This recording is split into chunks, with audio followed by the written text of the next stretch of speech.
Hi guys, Trinity here. How are we all doing tonight? Thank you for watching. I really appreciate it. So my goal here is just to give some ideas and tips on maybe and some fun things to do to maybe understand the tarot a little bit better. I like to continue learning, and I use my intuition most of the time when reading the cards, but still, it's fun to do some exercises maybe to help you look at the tarot in a different point of view. So if you're already a seasoned tarot reader and you already know the tarot inside and out, you know everything about them, maybe this would just be a different way for you to look at the tarot and study them just for fun, just for the hell of it. Why not, right?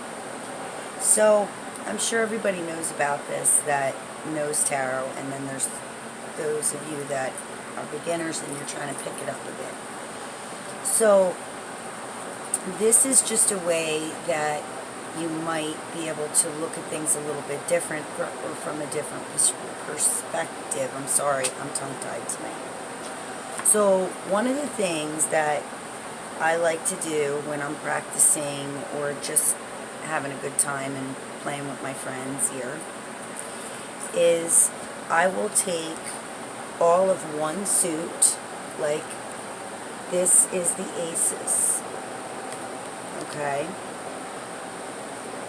So I will take all of one suit and I will place them together and I will just look at them. Now the aces, there's not much to see because it's one item, but although to some people it might be self-explanatory, it's a beginning, whatever, it's not to everyone. And so I will lay my 4 cards of the same suit down, and then I will get a major arcana that corresponds to that suit. Like, for example, we start with the Fool, so we don't really use that one. But then when we get to the Magician, we go, the Magician relates to all the ones. So just do this for fun, whether you want to grab a book or you just want to intuitively study your Magician card.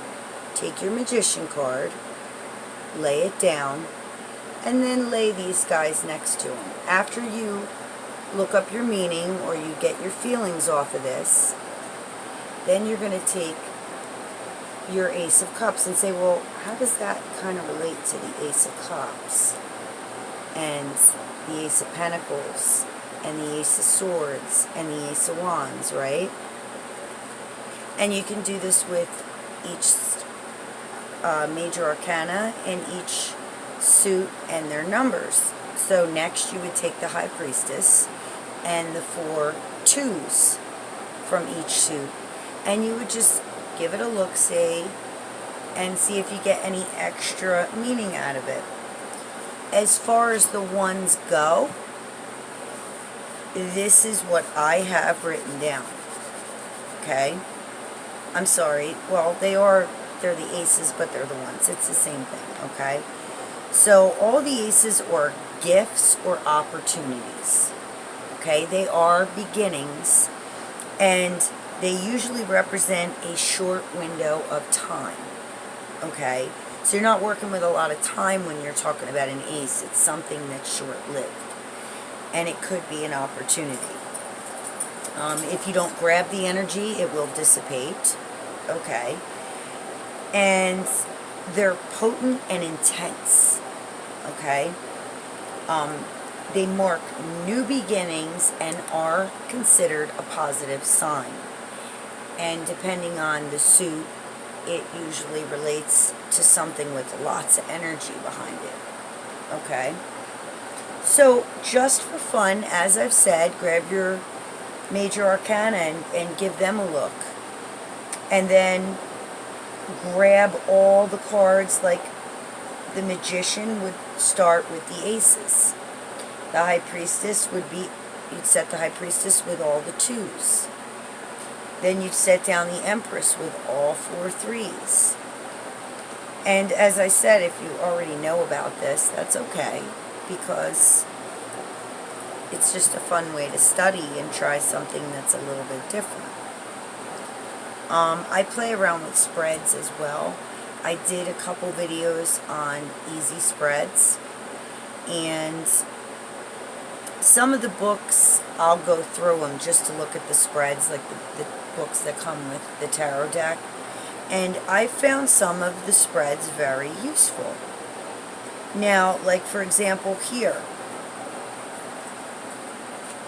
this is called, in this book by Barbara Moore, the horseshoe spread, right? Now, I did a video and said it's a quick, easy spread. It's not my spread. I didn't make it up. It's in a lot of our tarot books that come with our decks. Or if you have a collection of tarot books, which I do. Generally, they're going to give you in pretty decent interpretations of what the tarot cards mean. So, like here, I'm going to read you the twos. The twos capture moments of tension and balance. There is a sense of decision needing to be made before the sequence of events can continue.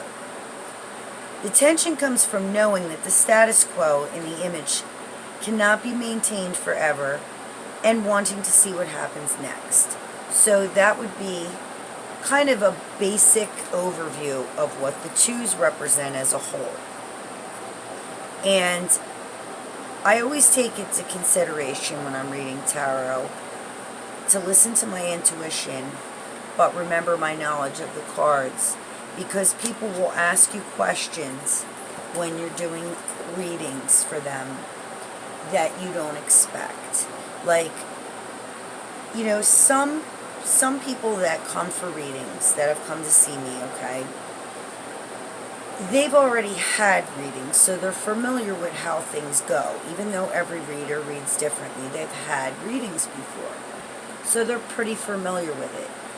And some of them will say to me, I guess you can't give me a time, like a month or a day, or is it going to happen this year?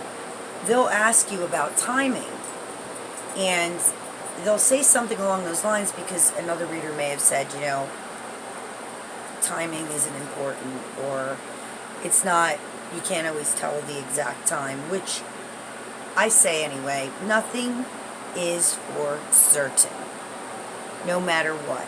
Like, if they said the Titanic was an unsinkable ship, well, apparently it was not an unsinkable ship. So something that's not supposed to sink sometimes will, and you know what I'm getting at. Anyway, my point is here,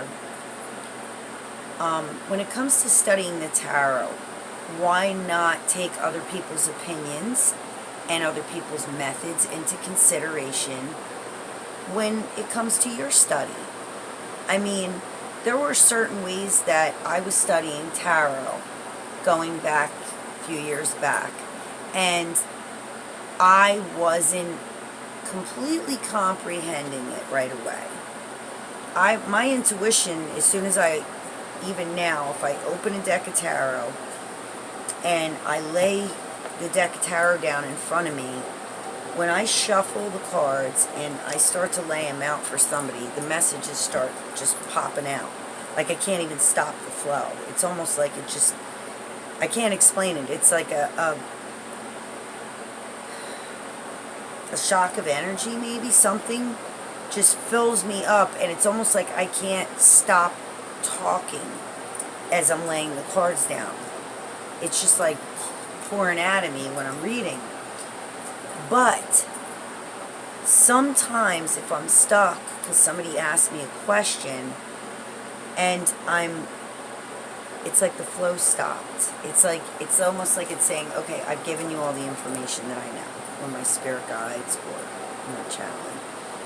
But it's a good time for you then to understand that you may have to put some of your traditional knowledge that you've learned about the cards to tell time or season or And I always say, nothing is exact. Nothing is for sure.